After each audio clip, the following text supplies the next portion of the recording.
আজকে আমি এই মজাদার সাসলিকটি তৈরি করে দেখাবো। যা যা লাগছে, আমি অল্প মুরগির মাংস এভাবে কিউব করে কেটে নিয়েছি, একদম বুকের মাংস, কোনো হাড্ডি টাড্ডি নাই এখানে। টমেটো, পেঁয়াজ, ক্যাপসিকাম, রসুন বাটা, সয়া সস, আদা বাটা, ওয়েস্টার সস, কাবাব মশলা, গরম মশলার গুঁড়ি, গোলমরিচ, চিলি সস, তেল। এখানে আমি 7 থেকে 8টি সাসলিক করার মতো মাংস নিয়েছি। এবার এটাকে আমি মাখিয়ে রাখবো, ম্যারিনেট করব। আধা চামচেরও কম আদা বাটা, আধা চামচেরও কম রসুন বাটা, আধা চামচ পরিমাণ ওয়েস্টার সস, আধা চামচ পরিমাণ চিলি সস, আধা চামচেরও কম গরম মশলার গুঁড়ো, গোলমরিচ, কাবাব মশলা 1 চামচ। এবার আমি এটাকে ভালো করে মাখাবো। মাখানো হয়ে গেছে, এবার আমি সয়া সস দিয়ে দিচ্ছি। সয়া সস 1 চামচ পরিমাণ দিয়ে এটা আবার মাখাতে হবে। কাবাব মশলার বেশ সুন্দর একটা গন্ধ বের হচ্ছে। মাখানো হয়ে গেছে, এবার আমি এটাকে 1 ঘন্টা মতো ফ্রিজে রেখে দেব। মাংসটা 1 ঘন্টা ম্যারিনেট করে রাখা হয়ে গেছে। এবার আমি এরকম একটা সাসলিক কাঠিতে কেটে নেব। এরকম কাঠি বাজারে কিনতে পাওয়া যায়। একটা পেঁয়াজকে আমি এরকম কিউব করে একটু কেটে নিয়েছি, বড় বড় করে। প্রথমে একটা পেঁয়াজ দিয়ে দিচ্ছি। টমেটোটাকেও আমি ঠিক এভাবে কিউব করে কেটে নিয়েছি, টমেটো দিয়ে দিচ্ছি। মাংস দিয়ে দিচ্ছি। এবার ক্যাপসিকামটাও আমি টমেটোর মতো করে কেটে নিয়েছি, কিউব করে। ক্যাপসিকাম দিয়ে দিচ্ছি। আবার একটা টমেটো দিচ্ছি।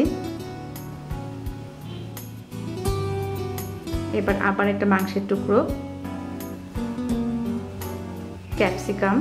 সাজানোটা আসলে সম্পূর্ণ আপনার উপর। আবার একটা টমেটো,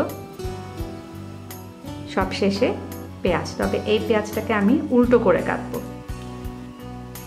হয়ে গেল। ঠিক এভাবে এখন সবগুলো কেটে নিতে হবে কাঠিতে। চুলাটা জ্বালিয়ে ননস্টিকটা গরম করে নিয়েছে। এবার অল্প তেল দিয়ে দিচ্ছি। তেলটা ছড়িয়ে দিতে হবে, তো তাওটাতে এরকম করে ছড়িয়ে নিতে হবে। এবার সাসলিকগুলো এভাবে বসিয়ে দিতে হবে। আঁচটা মিডিয়াম আঁচে রাখতে হবে।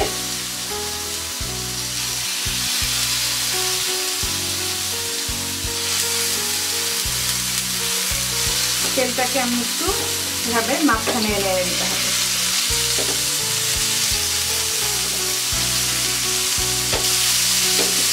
এবার আমি ঢাকা দিয়ে দিচ্ছি। আঁচটা একদম মিডিয়াম আঁচে রাখতে হবে। ঢাকনাটা খুলে দিচ্ছি। কাঠিটা ধরে এবার উল্টিয়ে দিতে হবে।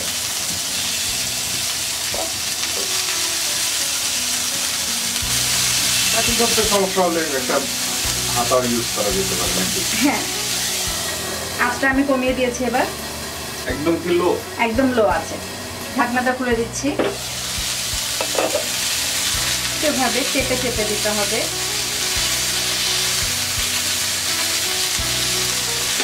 সুন্দর গন্ধ বের হচ্ছে। এবার আমি আবার এটাকে ঘুরিয়ে দিচ্ছি।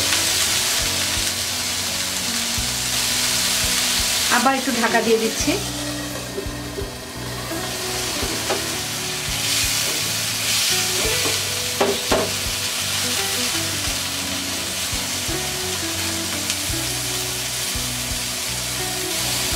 কাছাকাছি প্রায় হয়েছে।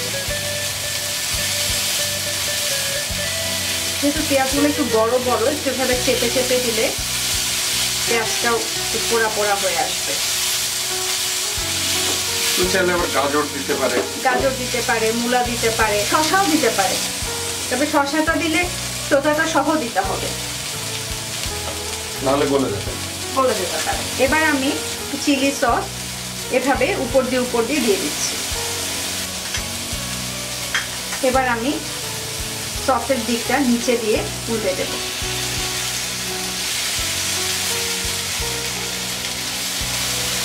এই পাশে একটু ভাবে সস দিয়ে দিচ্ছি, খুব সামান্য পরিমাণ।